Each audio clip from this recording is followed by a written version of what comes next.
Hello dear aspirants, once again Suraj welcome all of you to our new growing and becoming slowly famous platform that is Perfect Learning Club. So आज हम लोग बात करेंगे motion की।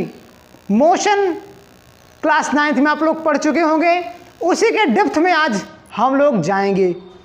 हम लोगों ने 9th में क्या पढ़ा, मोशन क्या होता है, डिस्टेंस क्या होता है, डिस्प्लेसमेंट क्या होते हैं, वेलोसिटी क्या होती है, स्पीड क्या होती है, एक्सेलरेशन क्या होती है। लेकिन यहाँ पे हम लोग क्या पढ़ेंगे, motion in 1 dimension, motion in 2 dimension. तो 3 डायमेंशन भी मोशन होता है, लेकिन यहाँ पे 3 डायमेंशन का हम लोग डिस्कस नहीं करेंगे। हम लोग 1 डायमेंशन और 2 डायमेंशन करेंगे, प्रोजेक्टाइल मोशन की बात करेंगे हम लोग। लेकिन फिलहाल के लिए हम लोग चैप्टर 3 में एनसीईआरटी से चल रहे हैं। सो एनसीईआरटी में बताया जा रहा motion in 1 dimension, motion in straight line, motion in rectilinear. तो रेक्टिलिनियर मोशन, स्ट्रेट लाइन, यानी कि जो एक ही हिंदी में कहें तो ऋजु रेखीय गति, सरल रेखीय गति। Are you all getting? तो यहाँ पे हम लोग मोशन किस वजह से हो रही उसका डिस्कस नहीं करेंगे, मोशन क्यों हो रही उसका भी डिस्कस नहीं करेंगे। मोशन हो रही तो क्या क्या परिवर्तन हो रहे उसी का अध्ययन हम लोग करेंगे मोशन में। एग्जैक्टली मोशन क्यों हो रही, फोर्स लग रहा, ग्रेविटेशनल एक्सेलरेशन की वजह से कोई बॉडी नीचे गिर रही, ये सारी चीज़ें, फ्रिक्शन लग रहा, इसकी वजह से हमारा जो ऑब्जेक्ट है वो मोशन में आ रहा। ये सारी चीज़ें जो है हम लोग यहाँ पे नहीं पढ़ेंगे, हम लोग पढ़ेंगे आगे। यहाँ पे हम लोग चेंजेस की बात करेंगे, मोशन होने पे क्या क्या चेंजेस आ रहे हैं उसकी बात करेंगे। स्पीड में क्या चेंज आ रही, वेलोसिटी में क्या चेंज आ रही, डिस्टेंस बदल रहा, डिस्प्लेसमेंट हो रहे, डिस्प्लेसमेंट बदल कर डिस्टेंस बन जा रहा, ये सारी चीज़ों का हम यहाँ पे अध्ययन करेंगे। इंस्टैंटेनियस एक्सेलरेशन क्या होता है, इंस्टैंटेनियस वेलोसिटी क्या होती है, इंस्टैंट स्पीड, इंस्टैंटेनियस स्पीड क्या होती है, ये सारी चीज़ें हम लोग आज डिस्कस करने वाले हैं और बहुत ही अच्छे से डिस्कस करेंगे, बहुत ही डेप्थ में डिस्कस करेंगे। बने रहिए हम लोगों के साथ में, आप लोगों को मिलेगा सब कुछ। एक क्वाड ध्यान में आ रहा, जैसा मैं आप लोगों से कह देता हूँ क्या, कि मेहनत इतनी खामोशी से करो कि जो लोग आपको कॉन्टैक्ट लिस्ट में रखना नहीं चाहते वो लोग आपको गूगल पे सर्च करें। So let us start. क्या सबसे पहले हम लोग यहाँ पे बात करेंगे क्या, मोशन इन 1 डायमेंशन की। 1 डायमेंशन का मतलब 1 डायमेंशन आप लोग समझ क्या रहे हो, क्या समझ रहे हो कि यहाँ पे क्या है, एक एक्सिस रखे हुए हैं। कैसे एक्सिस, 3 एक्सिस होते हैं, 3 क्या, एक्स वाई जेड प्लेन होता है, एक्स वाई जेड प्लेन होता है हमारा। तो जो मोशन एक्स में होगा, जो मोशन एक्स में होगा वही हम लोग डिस्कस करेंगे। Are you all getting? अगर वो एक्स और वाई दोनों में होने लगा, अगर वो एक्स में भी होने लगा और वाई में भी होने लगा, तो हम कहाँ डिस्कस करेंगे, हाँ एग्जैक्टली मोशन इन प्लेन में डिस्कस करेंगे, मोशन इन 2 डायमेंशन में डिस्कस करेंगे। और अगर जब वो एक्स में होने लगा, वाई में होने लगा और जेड में भी होने लगा, तब कहाँ डिस्कस करेंगे, एग्जैक्टली फिजिक्स में 1 और 2 का ही डिस्कशन है। उसके बाद हम केमिस्ट्री में चले जाएंगे, कहाँ डिस्कस करेंगे, जब गैसेस के पार्टिकल जो है रैंडमली मोशन करते हैं 1 डायमेंशन, 2 डायमेंशन और 3 डायमेंशन में, वहाँ पे 3 डायमेंशन यानी कि एक्स एक्सिस में भी जाएगा पार्टिकल, वाई एक्सिस में भी जाएगा और जेड एक्सिस में भी जाएगा। या कोई पतंग उड़ रही हो, उसका भी जो मोशन होगा 1 axis, X axis, Y axis और जेड एक्सिस तीनों को लेकर चलेगा। 2 डायमेंशन में कहाँ बात होगी, जब प्रोजेक्टाइल मोशन की बात करेंगे, रोटेशनल मोशन की बात करेंगे, वहाँ पे हम लोग क्या 2 डायमेंशन की बात करेंगे। ये एक पिंड है जो कि रोटेशनल मोशन कर रहा है, ऊपर जा रहा, तो यहाँ पे जो ऊपर जा रहा वो एक एक्स एक्सिस में भी जा रहा और वाई एक्सिस में भी जा रहा, एक्स एक्सिस में भी आ रहा और वाई एक्सिस में भी जा रहा। तो यहाँ पे रोटेशनल मोशन में हो जाएगा। प्रोजेक्टाइल मोशन में यहाँ से कोई ऑब्जेक्ट यानी कि यहाँ पे कोई बॉडी जो है, यहाँ से हमने इसे प्रोजेक्टाइल कराई,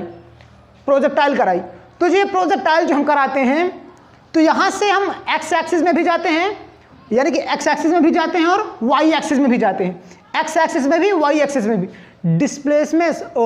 डिस्टेंस हमारा होगा एक्स एक्सिस में भी, वाई एक्सिस में भी। जो फोर्स लगेगी, यहाँ पे फोर्स की बात नहीं करेंगे, हाँ फोर्स की बातें करेंगे बल चैप्टर में आगे है। तो हम लोग यहाँ पे बस उतना ही बात करेंगे जो हम लोगों के लिए आवश्यकता है मोशन इन 1 डायमेंशन की। Let us start with a new view. तो जैसा कि हमें पता ही है यार कि जो भी कुछ अपने ब्रह्मांड में है, जो भी कुछ ब्रह्मांड में है वो सब कुछ क्या है, मोशन में है। एग्जैक्टली मोशन में है, मैं भी मोशन में हूँ, आप भी मोशन में। जो कैमरा रखा हुआ आप लोगों को दिख रहा कि कैमरा क्या है, स्टैटिक्स है यानी कि विरामावस्था में है, लेकिन नहीं है, वो भी मोशन में है। कैसे, फ्रेम ऑफ रेफरेंस अगर अंतरिक्ष का ले लिया जाए तो वहां से देखा जाएगा तो ये मोशन में है, यहाँ पे हमारी पृथ्वी मोशन में है, तो उस पर हम भी बैठे हैं तो मोशन में है। भाई साहब समझ रहे हो ना? ट्रेन में बैठे हो तो ट्रेन में एक यात्री बैठा दूसरे यात्री के सापेक्ष, उसके फ्रेम ऑफ रेफरेंस में आप स्टैटिक पोजीशन में हो, लेकिन प्लेटफॉर्म पे बैठे आदमी के फ्रेम ऑफ रेफरेंस से आप दोनों मोशन में हो। तो यही होता है मोशन का जो होता है प्रोसेस, सब कुछ मोशन में है। हमारा सूर्य तक मोशन में है। एनसीईआरटी कहती है कि सूर्य जो है अपने आकाश गंगा में भी मोशन पे है, वो भी अपने छोटे छोटे स्टार्स को लेके, चंद्रमा को लेके वो भी मोशन कर रही है। यहाँ से देखेंगे तो लगता रहता है साफ साफ दिखता है कि हाँ चंद्रमा मोशन में, लेकिन एग्जैक्टली वो मोशन में नहीं, हमारा पृथ्वी मोशन में होता है। लेकिन जब वहाँ पे देखेंगे कि वो भी अपने प्लैनेट में, वो भी अपने आकाश गंगा पे मोशन में होती है। तो ऐसा मैं नहीं कह रहा, मैं कुछ कहता ही कहाँ हूँ, ये सब तो हमारी बुक्स कहती हैं या हमारी एनसीईआरटी कहती है। तो चलिए अब हम बात करते हैं क्या मोशन होने पे क्या क्या चेंजेस आते हैं उसकी। कोई एक बॉडी है, हमें रीज़न नहीं ढूंढना है कि क्यों मोशन हो रही है, हमें रीज़न नहीं ढूंढना क्यों मोशन हो रही है, बस इतना जानना है कि मोशन हो रही है बस। अगर कोई मान लो यहाँ पे मैंने यहाँ पे 4 व्हीलर ले रहा, मान लो एक ही व्हील लिया मैंने, ये व्हील राउंड राउंड मोशन करके पहुँच गया यहाँ पे A to B पहुँच गया, तो हमें ये नहीं पता करना कि ये राउंड राउंड मोशन करके आया कि डायरेक्टली स्ट्रेट आया या प्लेन से आया। हमें A और B के बीच हुए बदलाव की बात करनी है, इसके वेलोसिटी की बात करनी है, इसके स्पीड की बात करनी है, इसके डिस्टेंस और डिस्प्लेसमेंट में परिवर्तन जो आया उसकी बात करनी है। Are you all getting? तो बस सही बात है, हम लोग स्टार्ट करते हैं। सबसे पहले चेंज जो होते हैं मोशन के दौरान वो होता है क्या? डिस्टेंस। डिस्टेंस हमारा बदल जाता है। जैसे ही कोई बॉडी मोशन में आती है डिस्टेंस हमारा बदल जाता है। तो डिस्टेंस क्या होता है? Total length covered by a body an object by an object, वही हमारी होती है डिस्टेंस। कोई एक बॉडी है, कोई एक ऑब्जेक्ट है, वो मोशन में जैसे आई, जितना टोटल लेंथ उसने कवर किया वही उसकी हो जाती है क्या? वही उसकी क्या हो जाती है? डिस्टेंस। Exactly distance. राम भैया हमारे चढ़ गए पहाड़ पे चढ़ने के बाद नीचे उतर आए। पहाड़ की ऊंचाई पहले 10 मीटर थी, 10 मीटर चढ़ गए, 10 मीटर नीचे आ गए। टोटल डिस्टेंस राम भैया ने कितना कवर किया? 10 + 10 = 20 मीटर राम भैया ने डिस्टेंस कवर किया। तो ये हो गया हमारा डिस्टेंस। डिस्टेंस क्या हुआ? टोटल लेंथ जितना कवर किया राम भैया ने। Got it? अब दूसरे टर्म की बात आती है क्या? हाँ पहले इसी में देख लो, ये होता है क्या? Scalar quantity. क्या होती है? स्केलर क्वांटिटी होती है। स्पेलिंग थोड़ी मिस्टेक करते हैं भैया हम, पुरानी आदत है। अगर आप लोग पिछले लेक्चर देखे होंगे हमारे तो आज लोग अच्छे से भली बात ही परिचित होंगे। तो स्केलर क्वांटिटी होती है। स्केलर क्वांटिटी यानी कि तभी तो 10 + 10 ऐड हो गया आराम से। तो क्या कि स्केलर क्वांटिटी में क्या होता है? कोई डायरेक्शन नहीं होता, केवल और केवल मैग्नीट्यूड होता है। केवल और केवल मैग्नीट्यूड होता है, डायरेक्शन नहीं होता है। अब दूसरे टर्म की बात करते हैं क्या? डिस्प्लेसमेंट।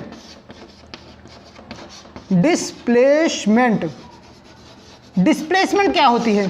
कुछ बच्चे कह देंगे भैया शॉर्टेस्ट लेंथ बिटवीन 2 ऑब्जेक्ट।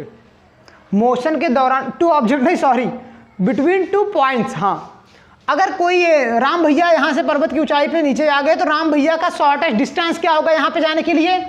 सबसे शॉर्टेस्ट डिस्टेंस क्या होगा यहाँ पे जाने के लिए? ये से चूज कर रहे हैं, डायरेक्टली सीधा मार दे। ये 10 20 जाने से अच्छा यहाँ से 15 मीटर मार के पहुँच जाए राम भैया ये पॉइंट बी पे ए से। तो क्या ये हमारा हो जाएगा डिस्प्लेसमेंट? क्या ये हमारा डिस्प्लेसमेंट हो जाएगा? क्या सही है? क्या हमारा शॉर्टेस्ट डिस्टेंस डिस्प्लेसमेंट होता है? कह सकते हो आप? नहीं। क्यों? शॉर्टेस्ट डिस्टेंस के साथ में एक वेक्टर क्वांटिटी है डिस्प्लेसमेंट। डिस्प्लेसमेंट एक वेक्टर क्वांटिटी है, वो हमें चाहिए उसके प्लेन में कितने जगह, मतलब उसके डायरेक्शन क्या है। ये 15 मीटर तो है, लेकिन 15 मीटर के साथ में कहाँ जा रही है उसका डायरेक्शन दिखाओ हमें। तो point A to B 15 metre जो है हमारा हो जाता है डिस्प्लेसमेंट। क्या डिस्प्लेसमेंट क्या हमें पता चला? एक वेक्टर क्वांटिटी होती है। हाँ, दोनों की यूनिट जो होती है सेम होती है, इसकी भी यूनिट मीटर, इसकी भी यूनिट मीटर, लेकिन ये क्या होती है, स्केलर होती है, ये क्या होती है, वेक्टर होती है। ये क्या होती है, शॉर्टेस्ट लेंथ होती है, ये क्या होती है, टोटल लेंथ होती है, टोटल लेंथ होती है। ये क्या होती है, शॉर्टेस्ट लेंथ होती है। शॉर्टेस्ट लेंथ प्लस कहाँ जा रही है, दिशा बताओ, दिशा बताओ, दिशा बताओ। चलिए हम एक क्वेश्चन को लेते हैं, क्वेश्चन से समझते हैं क्या सारी चीज़ों को, यही हम लोग क्लियर करते हैं थोड़ा। हाँ, क्वेश्चन लिखो, सब लोग क्वेश्चन लिखो, जल्दी जल्दी जुट जाओ। कि Radhe moves eastward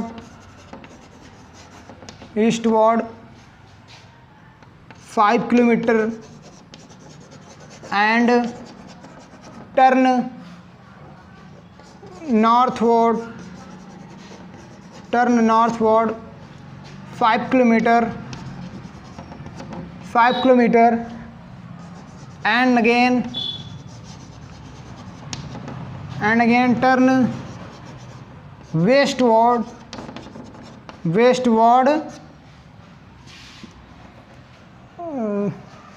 3 kilometer. Find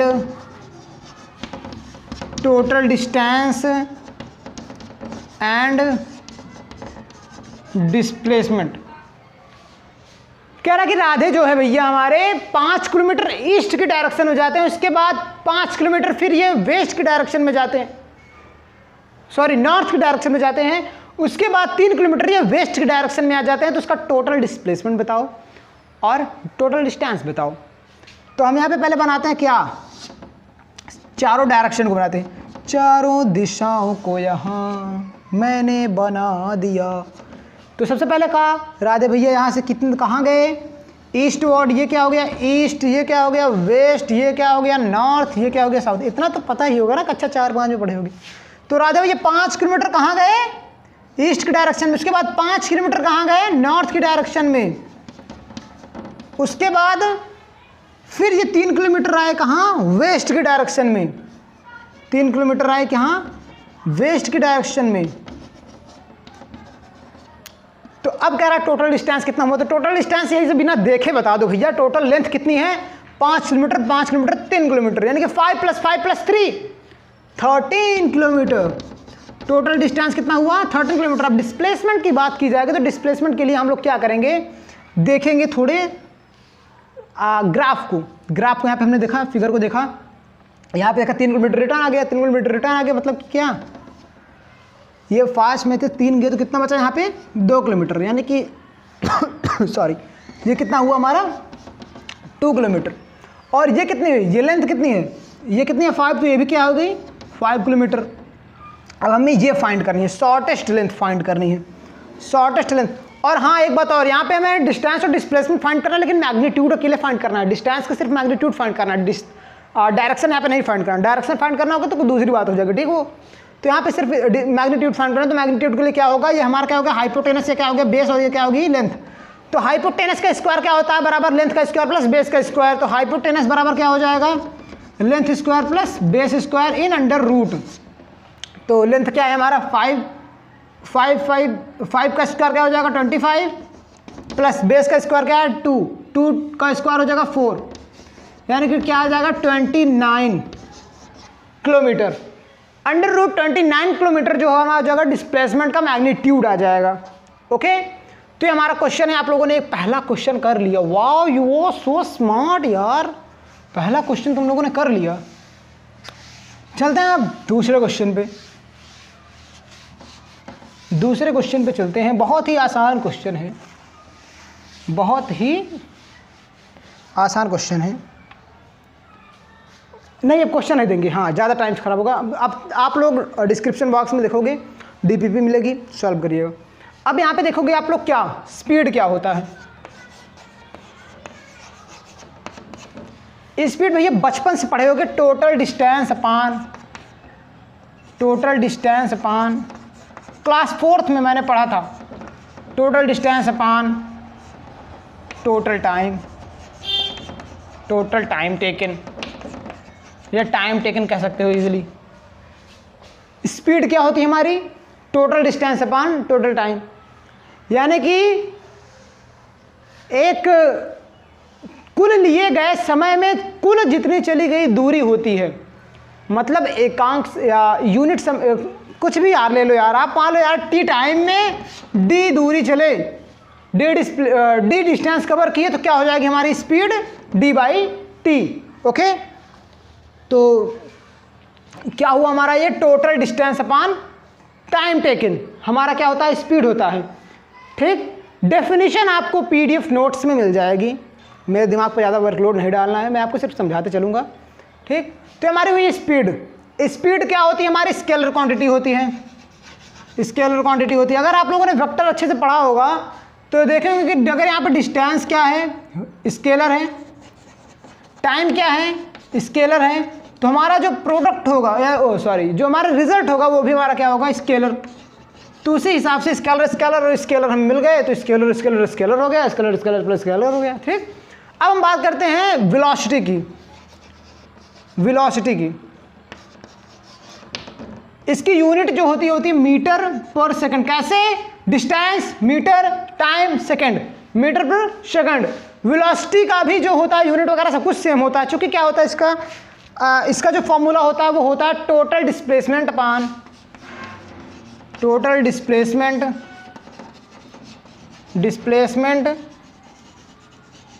upon time taken, total time taken या टाइम टेकन,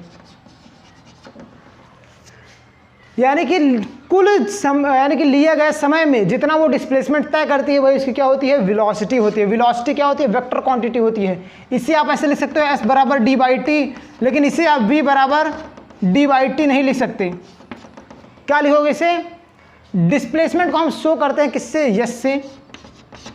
ओके, तो लेकिन यहाँ पे यस हम डिस्प्लेसमेंट के लिए अगर लिखेंगे तो हम वहाँ पे वेक्टर लगाएंगे, इसीलिए यहाँ पे हम क्या लिखेंगे, s बाई टी को क्या करेंगे, vector v is equal to vector s divided by vector t।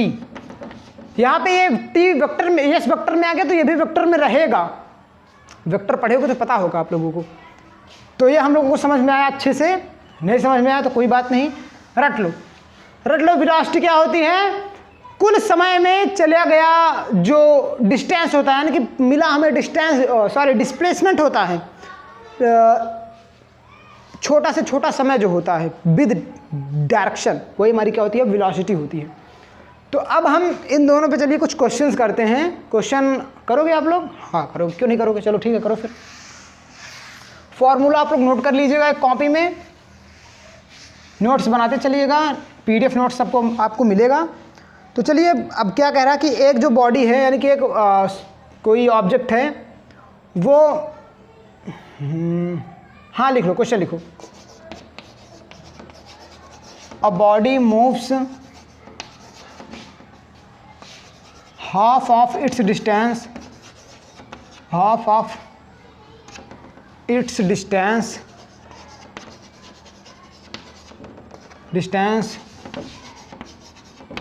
With speed,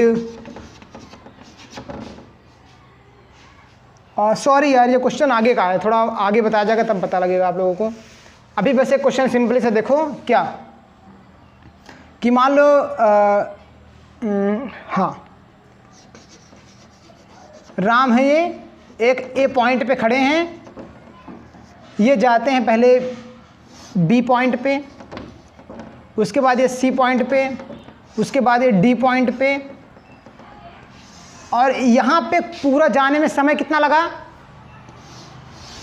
यहाँ पूरे जाने में लगा इन्हें 10 सेकंड का समय। ठीक, ये दूरी क्या थी 2 मीटर, ये क्या थी 3 मीटर, और ये अगेन क्या थी 2 मीटर। ठीक, तो देखो अब कह रहा कि हमें पहले बताओ स्पीड क्या होगी, इसकी स्पीड क्या होगी, स्पीड क्या होगी टोटल। तो स्पीड क्या होगी, total distance upon total time. Total distance कितना है, 2 + 3 + 2, 2 + 3 + 2, 2 2 4 3, 7/10, 7/10 metre per second, 7/10 metre per second हमारी स्पीड आ गई। और डिस्टेंस क्या आएगा, वेलोसिटी क्या आएगी, वेलोसिटी क्या होती है हमारी, वेलोसिटी वेक्टर v क्या होता है हमारा, displacement vector S divided by T. तो हमारा डिस्प्लेसमेंट क्या है यहाँ पे, शॉर्टेस्ट लेंथ। शॉर्टेस्ट लेंथ हम कैसे फाइंड करेंगे, ये सर यहाँ पे हम ऐसे पॉइंट कर देते तो हमारा 3 मीटर हो जाएगा। सॉरी, इसकी जो हाइट हमें नहीं पता है, हाइट हमें फाइंड करनी है। हाइट कैसे फाइंड होगी यार, इसका कोई दूसरा फॉर्मूला होता है मैथमेटिकली। अगर हम देखें इसे तो ये 3 मीटर, तो ये भी 3 मीटर हो जाता है। और इसकी हाइट यहाँ पे हमें नहीं दी गई है, तो हाइट अज्यूम कर लो यहाँ पे, मान लो या इसका आप लोग डिस्प्लेसमेंट ही डायरेक्टली मान लो कि इसका डिस्प्लेसमेंट जो होता है 4.5 समथिंग आप मान के चलो, 5 मीटर आसानी से मान के चलो। 5 मीटर जो है इसका डिस्प्लेसमेंट भी दिया गया, यानी कि इसकी शॉर्टेस्ट लेंथ भी दी गई है। तब इसका वेलोसिटी बताओ। तो टोटल डिस्प्लेसमेंट यानी कि टोटल डिस्प्लेसमेंट कितना है, 5 मीटर, यानी कि शॉर्टेस्ट लेंथ कितनी है, 5 मीटर। यहाँ हमने लिया 5 मीटर। और टोटल टाइम हमें कंक्लूड करना है, ना कि यहाँ से यहाँ आने में टाइम कितना लगेगा वो कंक्लूड करना नहीं। टोटल टाइम हमारा कितना था, 10। तो हम यहाँ पे 10 सेकंड ले लेंगे। बचेगा क्या, 0.5 मीटर पर सेकंड। ये हमारा क्या हो जाएगा, वेलोसिटी हो जाएगी। तो यही होता है कॉन्सेप्ट इसका कि total distance upon total time और total displacement upon total time हमारी स्पीड और वेलोसिटी होती है। Total distance upon total time is equal to speed, total displacement upon total time is equal to velocity. अब average speed और average velocity की बात कर लेते हैं।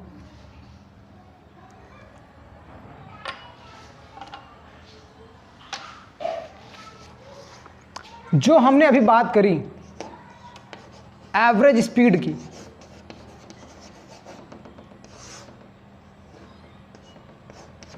सॉरी एक मिस्टेक हुई अभी, जो हमने डिस्प्लेसमेंट की बात करी। डिस्प्लेसमेंट क्या होता है, डिस्प्लेसमेंट अपॉन टाइम। जितने में डिस्प्लेसमेंट हमारा कवर हुआ उतने में ही टाइम कवर होना चाहिए।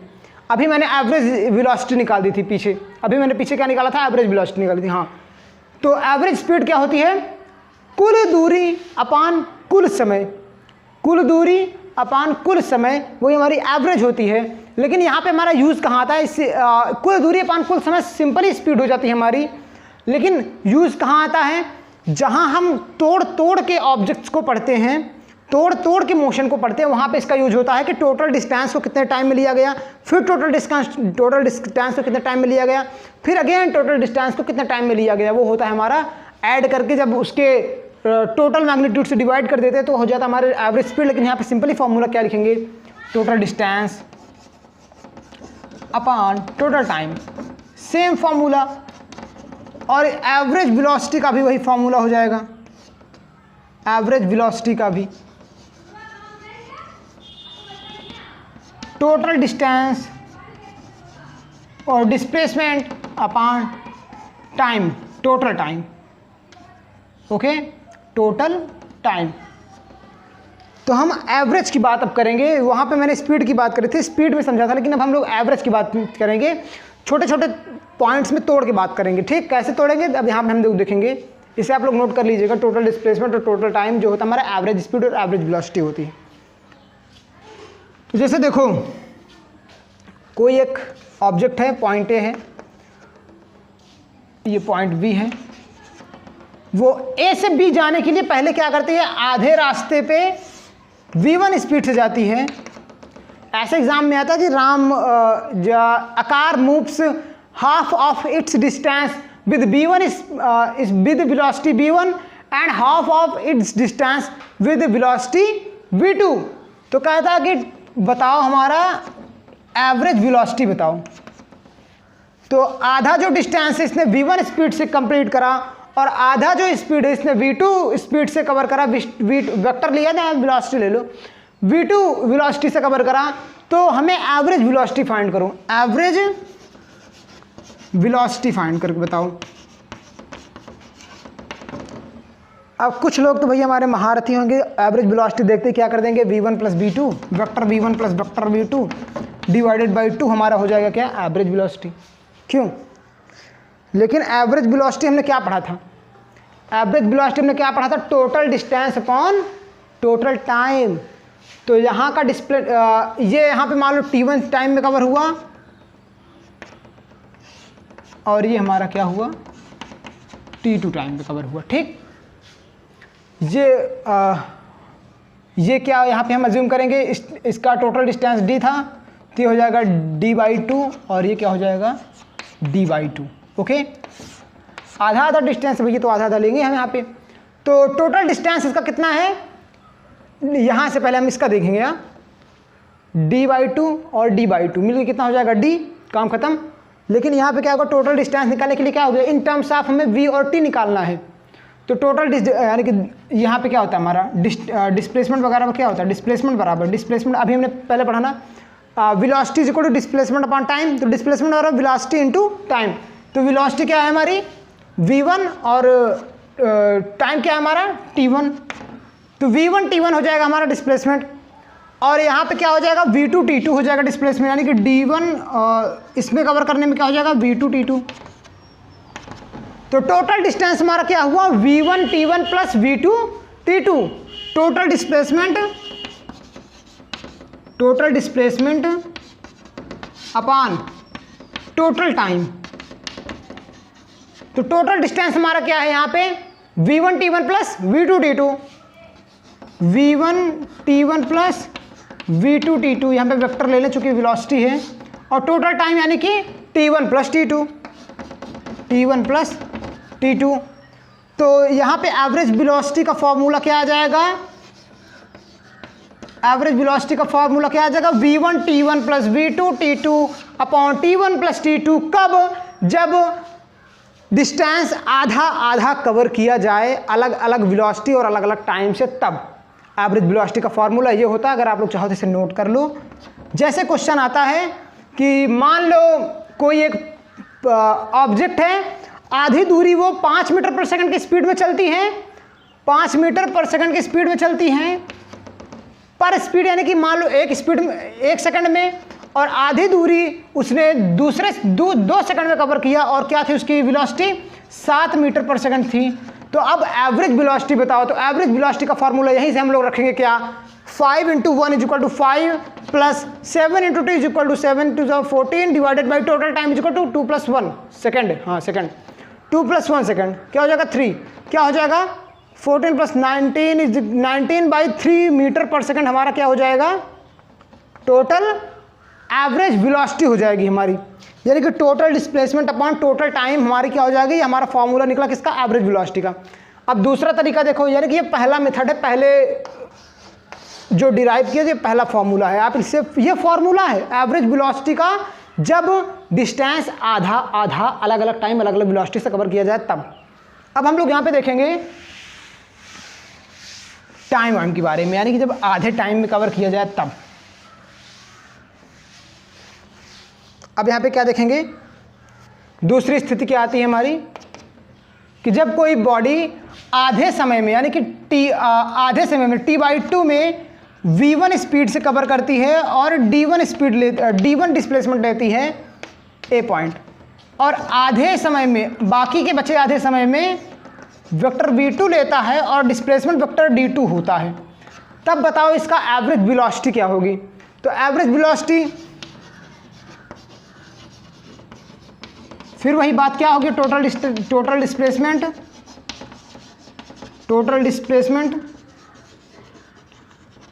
Upon total time.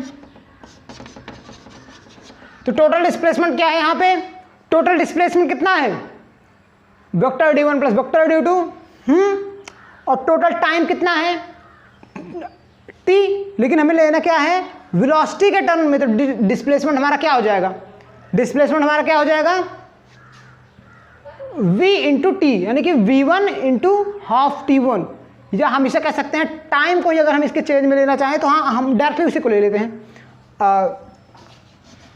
v1 × t1/2 total displacement total time, हाँ t1/2 लो इसे, plus v2 × t/2 divided by t। ये तो सिंपल ही आ गया भैया, क्या, हाँ ये t क्या हो जाएगा v1 प्लस, बहुत ही ईजी है, बहुत ईजी, मतलब वही बचेगा हमारा v1 t, यहाँ पे हम कॉमन ले लेंगे, यानी कि v1 प्लस v2/2 बचेगा। ये हमारा आ जाएगा कब, जब एवरेज वेलोसिटी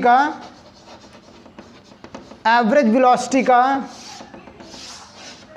आधे आधे टाइम में कवर किया जाए अलग अलग डिस्टेंस, तब ये हमारा फॉर्मूला होता है। ओके, यानी कि v1 + v2 divided by 2 simply. तो आगे हम एक और पोजीशन की बात करते हैं। कैसे? कई सारी पोजीशंस हैं, हम लोग डिस्कस करेंगे।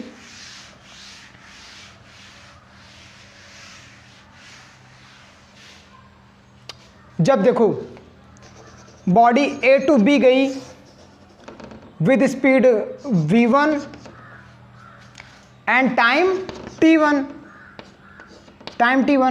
एंड B to C गई with speed v2 and time t2 and with body B to C गई विद v2 एंड t2।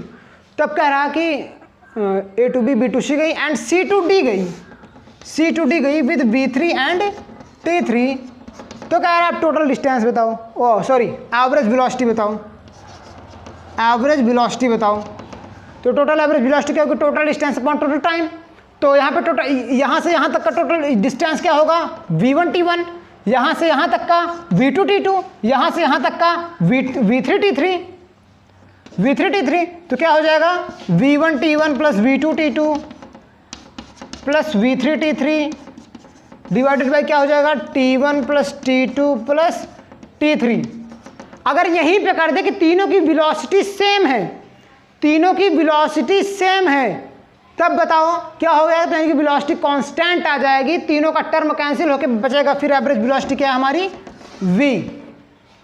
समझ रहे हो ना? यही हमारी कांस्टेंट वेलोसिटी हो जाएगी। वेलोसिटी कांस्टेंट है तो वही रह जाती है।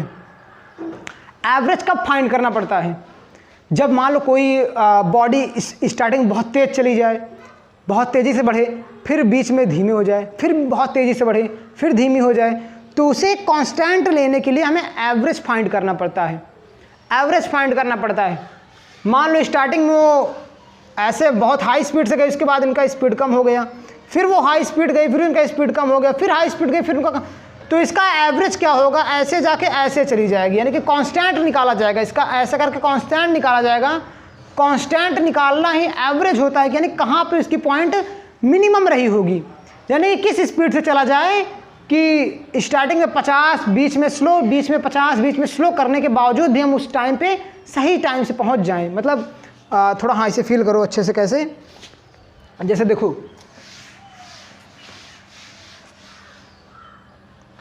राघव मान लो स्टार्टिंग में 50 मीटर पर सेकंड की रफ्तार से गया स्टार्ट में, उसके बाद वो स्लो हो जाता है, 20 मीटर स्पीड में हो जाता है, 20 मीटर प्रति सेकंड की स्पीड में हो जाता है। फिर वो बढ़ता है स्पीड में 60 मीटर पर सेकंड की स्पीड में, फिर वो हो जाता है 30 मीटर पर सेकंड की स्पीड से, लेकिन वो पहुंच जाता है अपने जगह पे। इसका अगर एवरेज निकाले तो क्या हो जाएगा? अगर मान लो टाइम इक्वल है तो टाइम इक्वल मानो, कंसीडर करो सबका, तब नहीं तो फिर अलग तरीके से निकालना पड़ेगा। तो 50 + 20 + 60 + 30, 50, 20, 70 + 30, 100 + 160 डिवाइडेड बाई 4, 160 डिवाइडेड बाई 4 हो जाएगा, यानी कि 40 मीटर पर सेकंड की रफ्तार से। अब हम 50, 20, 60, 30 जाने से अच्छा है 40 मीटर पर सेकंड की स्पीड से कांस्टेंट जाएं। अगर ये 5 मिनट में पहुंचा है तो 40 मीटर प्रति सेकंड के रफ्तार से भी जाने पे ही हम 5 मिनट में ही पहुंचेंगे, लेकिन फिर स्पीड ना कम हो ना ज़्यादा हो। यही होता है एवरेज निकालने का तरीका, यही होता है, इसीलिए हम एवरेज को निकालते हैं। और जो हमारा स्पीडोमीटर वगैरह लगा रहता है गाड़ियों में, वो हमारा एक इंस्टेंटेनियस बताता है। इंस्टेंटेनियस क्या होता है वो हम लोग नेक्स्ट लेक्चर में बात करेंगे, चूँकि लेक्चर की जो लेंथ है वो काफ़ी ज़्यादा हो रही है, आज उतना लेंथ नहीं लेना है। तो इंस्टेंटेनियस क्या होता है? एक पार्ट, यानी कि बहुत ही छोटे डिस्टेंस में और छोटे टाइम में जो निकाला जाए वही हमारा इंस्टेंटेनियस होता है। आगे और अच्छे डेप्थ में पढ़ेंगे हम, तो आप लोग इनका अभ्यास करते रहिएगा।